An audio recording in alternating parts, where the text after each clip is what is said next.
But at least I would have skinned a collie to make my backpack. It's fun. Hello? That was a stop sign? Money were you spending on drugs a month? Do you even know? No, I'd say about 5 to 10 grand. I was taking 18 to 20 pills a day. 18 to 20. How much cash were you blowing on drugs every month? Do you even remember? 18 to 20 grand. Boom! Clueless made Stacey Dash a star overnight. Her stunning looks turned heads, and that bold attitude, unmatched. Everyone wanted to be her or be with her. But just as fast as she rose, she vanished from the spotlight, leaving fans stunned and asking, what went down with Stacey Dash? Was it Hollywood turning its back on her, or did she light the match herself and burn every bridge in sight? Behind all that glam, her life was falling apart. A deadly secret addiction, wild political rants that split audiences in half, messy arrests, toxic relationships, and even a flop of a run for Congress. Stacey Dash go from here. The White House. Would you ever run for office? Yes. You would? I would. Have you thought seriously about it? Yeah. It all spiraled out of control. Even Stacey herself says it. She barely recognizes the woman she turned into. All that rage, the regrets, the endless years trying to clean up her name after becoming one of the most hated women in the country. How did a girl from the Bronx, once set to take over Hollywood, crash so hard? Is her story really done, or could a wild comeback still be in the cards? Stacey Loretta Dash was born right in the heart of the Bronx, New York, and her roots run deep. Her family was like a snapshot of real America. Her dad, Dennis, was African-American, and her mom, Linda, was Mexican. Life wasn't easy, and the hustle was real. Sadly, Stacey's mom passed in 2017, but not before watching her daughter shine in the spotlight. And Stacey wasn't the only one with big ambitions. Her younger brother, Darian Dash, made history when he launched DME Interactive, the first African-American-led internet company to ever go public. Oh, and that last name, Dash, it ain't just hers. Her cousin is Damon Dash. Yup, the Damon Dash, who helped build Rockefeller Records with Jay-Z, total legacy power. After graduating from Paramus High School in 1985, Stacey had one mission: break into acting and make it big. But the 80s weren't kind to a young actress fighting for her shot.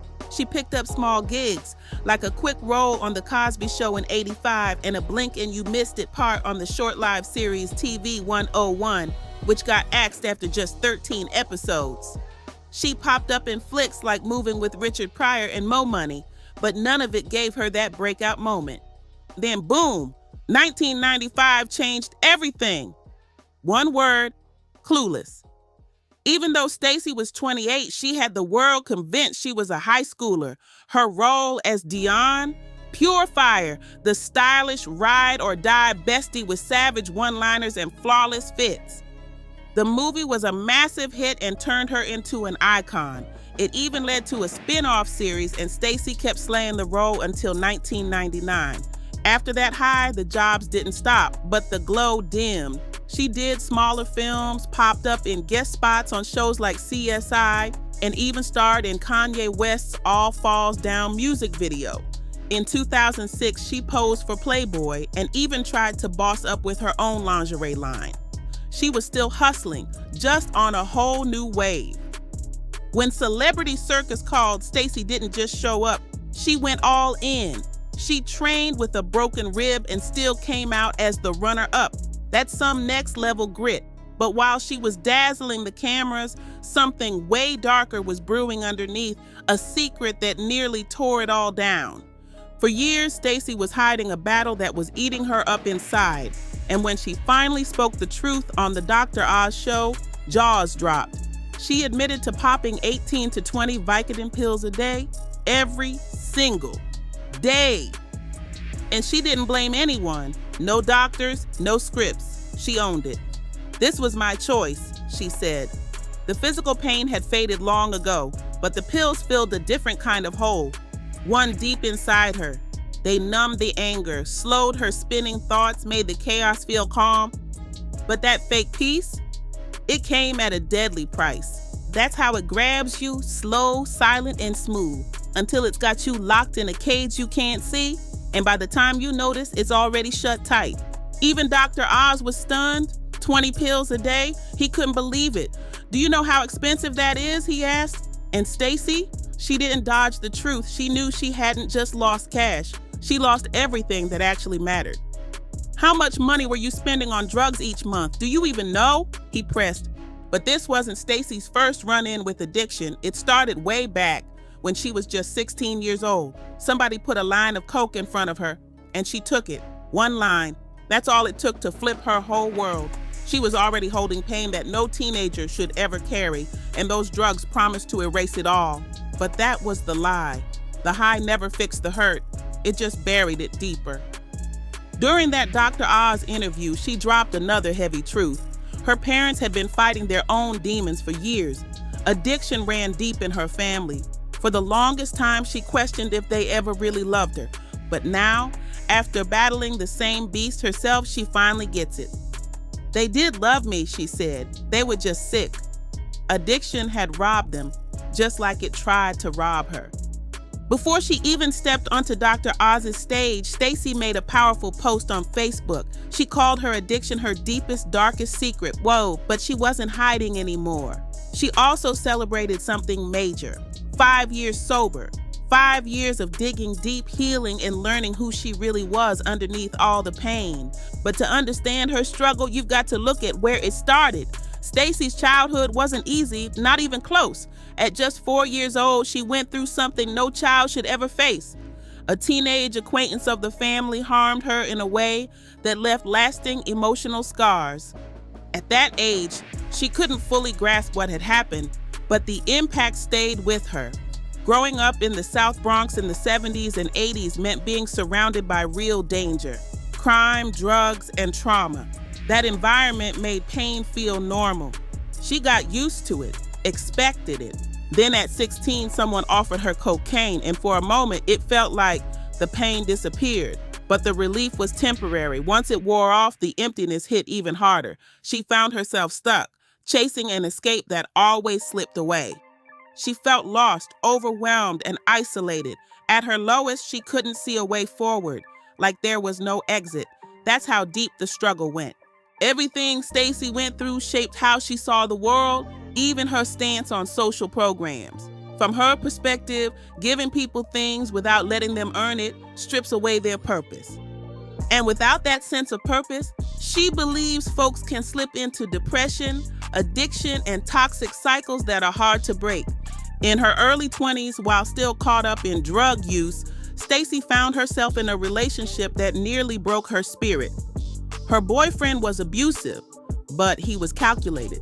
He hurt her in places that wouldn't show, her legs, her torso, anywhere that could stay hidden. And heartbreakingly, Stacy believed she somehow deserved that pain. After all, it was all she'd ever known. She didn't understand her own worth back then. But somewhere deep inside, a quiet voice started to rise, telling her she deserved more. Walking away from that relationship, it was one of the toughest battles she'd ever fought, but she did it. After escaping the abuse, Stacy started seeing musician Christopher Williams, but soon after, she found out she was pregnant with his child. At that point, she was still feeling lost and unsure how she'd ever build a future. Everything felt like it was crumbling, and even as life was growing inside her. Stacy was scared, really scared. She thought about ending the pregnancy. Her life felt shattered, and the idea of bringing a child into all that chaos seemed impossible. But something shifted. She prayed, begging for a sign, and in that moment, she felt it. She says God told her to keep the baby.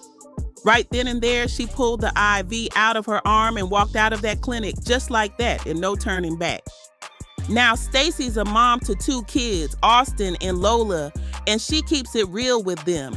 She tells them the truth about her past, the dark parts too, because she believes that honesty is the best way to protect them.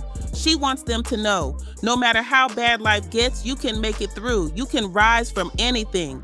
She doesn't see herself as a victim, not anymore. She's a survivor, one who's grown stronger, wiser, and tougher through every single storm. But even after getting clean, Stacy still faced challenges. In Florida, she was arrested for domestic battery. According to the police report, she got into a heated argument with a man. Things turned physical, and she allegedly pushed and slapped him. He ended up with scratches on his arm. The arrest video shows her looking shaken as officers cuffed her. While being walked to the car, she quietly told them she was an actress, but had stepped away from the spotlight to focus on politics. Another twist in a life full of sharp turns. Stacey's arrest happened during yet another major turning point. She was trying to flip the script and step into a whole new lane, politics. Back in 2008, like a lot of Americans, Stacey was all in for Barack Obama. But by 2012, everything changed. She went public with her support for Mitt Romney instead. She said it was about the economy, about his ability to work with both sides, not about identity. But the internet wasn't having it. The backlash was immediate and vicious. Social media lit up with hate, especially from people who felt like she'd turned her back on the Black community. To many, her switch from Obama to Romney wasn't just about politics. It felt like a betrayal. But Stacey didn't fold. She stood firm, saying her vote was about policies, not skin color. That bold move marked the start of a brand new chapter, one that would open big doors and spark major drama. By 2014, her political stance caught the eye of Fox News. They reached out with an offer, join as a cultural commentator, and Stacey, she said yes, fast. For the next 3 years, she had a front row seat on one of the most controversial platforms in media, and it was just the beginning of her political firestorm. From 2014 to 2017, Stacy Dash became one of Fox News' go-to voices when it came to culture and controversy. She brought the heat with her bold conservative takes. And for her, this wasn't just another gig. This was freedom, a chance to speak her truth without Hollywood gatekeepers censoring her. No scripts, no filters, just Stacy, uncut. But that freedom, it came with a cost, one she didn't fully see coming. During those Fox years, Stacey wasn't just outspoken, she was furious, mad at what she called liberal double standards, tired of being told how Black people were supposed to think and vote, and determined to show the world that conservative values could work for anyone. That fire became her identity, but it also trapped her. The anger that fueled her success started boxing her in. Then came the explosive moment, January 2015. During a live segment about the Charlie Hebdo terrorist attacks in Paris, Stacey took aim at President Obama's response. But the words she used, even Fox News had to hit the brakes. Her language was too much, even for them. They hit her with a 2-week suspension, a rare move that made it clear she had crossed a serious line. But Stacey, she didn't back down. If anything, the fire only got hotter. If anything, that suspension just added fuel to Stacey's fire. She kept pushing boundaries, dropping bold, unfiltered takes every time she hit the screen. Each appearance felt like it was meant to stir the pot, and it did. Headlines blew up, outrage followed, and her name was always trending. But the buzz? It wasn't helping her career in the way she hoped. Behind the scenes, something way heavier was going on. The same fire that made her a standout on TV was also burning her from the inside. That rage started isolating her, not just from liberal critics, but even from conservatives who thought her delivery was too harsh, too divisive. Now looking back, Stacey sees those Fox years with new eyes. She's admitted she was drowning in pride and anger, emotions that twisted everything she said. In her own words, "I was the angry Black woman, and I don't want to be that person anymore." The pain in her voice when she says it, you can't miss it. What was supposed to be her big moment, a platform to speak freely, ended up boxing her into a version of herself she doesn't even recognize. That role didn't just damage her image, it messed with her spirit. Then came 2016. Stacey appeared on Fox and Friends and made a statement that lit the internet on fire. She said she didn't agree with Black History Month or networks like BET. The backlash was instant and brutal. Even though Stacey has African American and Mexican roots, she doubled down on her stance about racial divisions. She said if America really wants true equality, it needs to choose. Are we integrating or still separating ourselves? Her argument, things like Black History Month, BET, and the BET Awards, were keeping people divided. She called it a double standard. If there were award shows just for white people, she said, everybody would lose their minds. Bet didn't stay quiet, not at all. They clapped back hard on Instagram with a slick post. So, Stacy Dash, can we get our check back or nah? The shade was real. They reminded everyone that Stacy had worked on their hit show The Game from 2009 to 2011, and they didn't stop there, but they posted a throwback pic from Clueless topped with a caption full of sarcasm. The message was loud and clear. The View host jumped in too, and they didn't hold back. They called her a hypocrite, pointing out that she'd presented at the NAACP Awards, appeared in major black magazines, and worked with multiple black-focused networks. The heat was on, and Stacy was right in the center of it.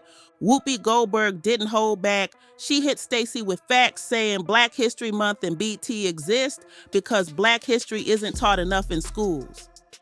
We need things like BT, Whoopi said, plain and clear. But Stacy, she stood her ground. And when someone asked if she believed Black History Month shouldn't exist just because there's no White History Month, her response was one word: exactly. That moment had people fuming. Many felt her take was tone deaf, especially since Black History Month was created to highlight important Black leaders, events, and stories that had been pushed out of traditional history books. For a lot of folks, it wasn't just a political disagreement. It felt like she was erasing something sacred. But Stacy wasn't done making headlines, not even close. She stirred up more controversy when she went on the Meredith Vieira show to talk about gender inequality. Her opinion? Super unpopular. She said gender inequality was just an excuse and that women needed to stop complaining and simply work harder. She even compared gender struggles to racial issues, calling both excuses people fall back on. Stacy said if opportunities are out there, women should be ready to take them, fight for them, and crush them. If you've got to be extraordinary to win, she said, then be extraordinary. The message was loud, but it divided the room again. Meredith Vieira didn't let Stacy off easy. She pushed back hard, pointing out a cold truth. Women still only make about 78 cents for every dollar a man earns. Stacy didn't deny it. She admitted the numbers were real, but still didn't see it as something worth complaining about. She told Meredith straight up her daughter could earn as much as she wanted, just like Meredith had. But Meredith wasn't having it. She reminded Stacy that her own success came with serious struggles, including years of doing the work without getting paid equally. Still, Stacy didn't flinch. She stood her ground, saying she'd never let anything outside of her own choices control her future. She refused to see herself or any woman as a victim. That's when the tension spiked. Meredith made it clear she wasn't calling herself a victim. She was angry about being treated unfairly. But Stacy snapped back. Her take? If women are mad about inequality, they need to grind even harder. Complaining, she said, won't change anything. It was bold, blunt, and once again, completely split the audience. In 2016, as the country was caught in heated debates over transgender bathroom access, Stacy Dash made a statement that would become one of the most explosive moments of her career. When Entertainment Tonight asked her opinion on whether transgender individuals should be allowed to use bathrooms matching their gender identity, her answer shocked a lot of people. Stacy said she didn't believe they should, and then came the part that really lit the fire. She suggested that if someone couldn't use the bathroom based on their biological sex, they should go in the bushes. She said her concern came from wanting to protect her own child, that changing bathroom laws could put kids at risk. But her words, they didn't land the way she might have hoped. The backlash was immediate.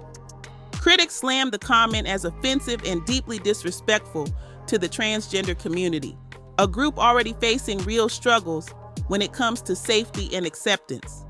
Activists and celebrities alike called her out, saying her remarks weren't just careless, they were harmful. That single statement became one of the most talked about moments in Stacy's public life, and it added even more controversy to her already growing list of headline-making moments. Stacy didn't hold back, not even when it came to one of music's most powerful couples. When Jay-Z and Beyonce took a trip to Cuba for their anniversary, Stacey saw red flags. She took to Twitter, blasting the couple for what she believed was supporting a government known for oppressing its people. She asked her followers straight up, "Do you care that the Carters are spending money in Cuba?" Her tweet stirred up some noise, but most people weren't buying it. Fans clapped back fast. Some told her she should stick to acting, that she was better off in Clueless. Others just scrolled past, brushing off her comments like background noise. Jay-Z and Beyonce didn't even bother responding. They kept living it up on vacation while their supporters barely blinked at the drama. But Stacey wasn't totally alone in raising concerns. A few U.S. politicians also stepped in, questioning whether the Carters had followed proper legal channels to travel to Cuba.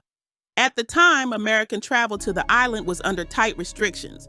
Those lawmakers wanted an investigation. They were taking it seriously. Still, while it may have been a legal issue for the government, for most fans, it was nothing but noise. Just another headline and another moment where Stacey's opinion got drowned out by a wave of indifference.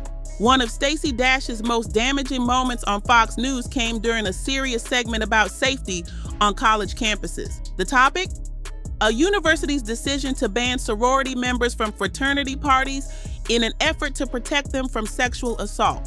But Stacey's response shocked everyone. Instead of focusing on the danger women face, she made a comment that felt completely out of line, suggesting that some victims were just naughty girls who went out to party and ended up hurt. She even joked that good girls stay home while bad girls go out and get into trouble.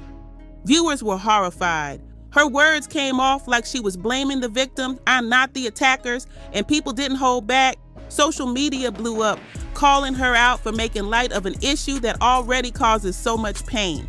Survivors and advocates alike made it clear, no matter what someone wears, where they go, or what choices they make, assault is never their fault.